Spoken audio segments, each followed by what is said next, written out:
started probably playing goalie when I was 11 or 12. I had been a field player, defender, and I was on a team though where we kind of had the luxury where, there's 5 or 6 girls that were okay with playing, and I started playing goalie a little, and admittedly I wasn't the best runner, so, but I loved it. I kind of had that no fear attitude where, I wasn't afraid to get hit, and that wasn't necessarily the case with all the kids, so I was kind of willing to go out there and take a hit and take a shot, and I sort of fell in love with it that way. And I think probably about 13 or 14 I decided that's what I wanted to do full time.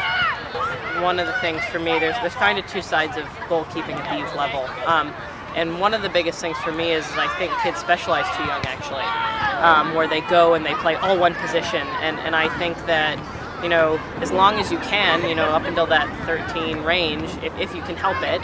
I love that when kids can play both field and in the net and kind of continue their foot skills, because the modern goalkeeper is a field player.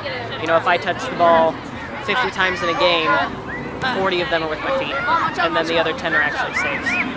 For me, that was something that I lost out on a little bit, and I had to kind of fight to develop my foot skills later on. And I think that, and I also feel like specializing solely in soccer. I think it is so great when kids play other sports. It's good for their development as, not doing the same repetitive motions over and over from an injury prevention standpoint. It also teaches new skills. I swam, I played volleyball, it developed different strengths, it helped my ability to jump, and things of that nature. And I think for kids, kind of the more you do, and the ability to play multiple sports and have multiple skills kind of will really help you in the long run. And then on the goalkeeping side of it, I would say that, just learning how to set, learning how to catch, learning the stance, and, just setting a good foundation. Technically, it doesn't have to be perfect.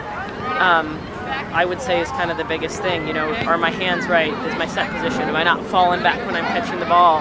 The little tricks like flipping your ponytail over when you're picking up a low ball, things like that kind of teach them how to do the most basic movements the right way, because, diving is catching while jumping and falling. It's all kind of the same, so if you learn those kind of mid-level or bottom range technical things correctly, all the other stuff will kind of come as you age and learn.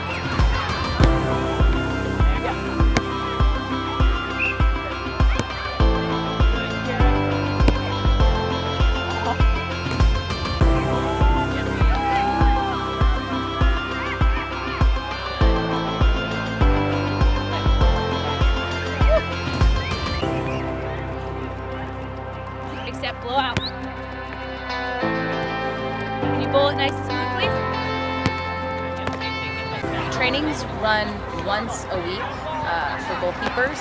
We train everybody from U10, sometimes U9, depending on the kid, all the way up to U18. In the younger ages, our main focus is competence with basic technical skills in catching, early stages diving, and basic foot skills that are relatable to the goalkeeper position. How do you move across the goal?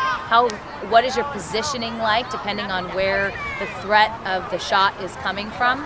Whereas when we get into the older ages, we get into more advanced technical skills like extended diving, pushing the ball over the top, and communicating to defenders and tactical decisions in and around the face of the goal.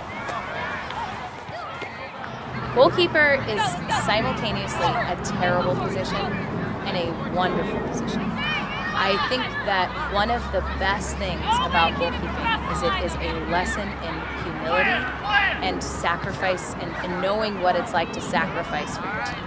I feel like goalkeepers really rarely are the spotlight of the games when they do things great, but they can very quickly become the villains of the games when they aren't performing well. So learning how to manage that pressure emotionally is something that when I played, I didn't realize how well that was going to play out for me as an adult, and dealing with challenges later in life, and knowing how to just manage those realities and be level-headed and solution-oriented.